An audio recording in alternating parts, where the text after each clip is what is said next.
आमाको मुख हेर्ने दिन यही 2083 साल वैशाख 4 गते शुक्रबारको दिनमा पर्न गइरहेको छ। यस दिनलाई माता तीर्थ औँसी पनि भनिन्छ।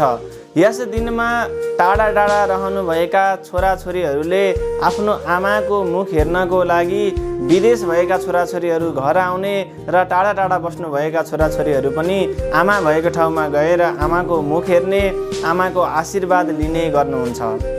आमा नहुने व्यक्तिहरूले यस दिनमा कुनै पनि मन्दिरमा गएर, कुनै पनि तीर्थमा गएर आफ्नो आमाको नाममा जल तर्पण गर्ने पनि गर्नुहुन्छ। यस दिनमा आमालाई भेट्न जाँदाखेरि लिएर जानै पर्ने 3 वटा कुराहरूको विषयमा आज हामी चर्चा गर्नेछौँ। पहिलो नम्बरमा लिएर जानुपर्ने कुरा भनेको कुनै पनि प्रकारको वस्त्र।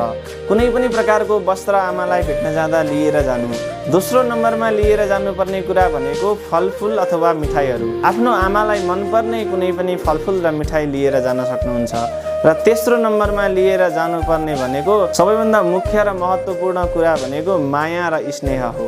हजुरले आफ्नो आमालाई भेट्न जाँदा, आफ्नो आमाको मुख हेर्न जाँदा माया र स्नेह लिएर जानुभयो भने त्योभन्दा धेरै आमालाई केही पनि चाहिँदैन, त्यतिमा नै प्रसन्न हुनुहुन्छ। राधे राधे।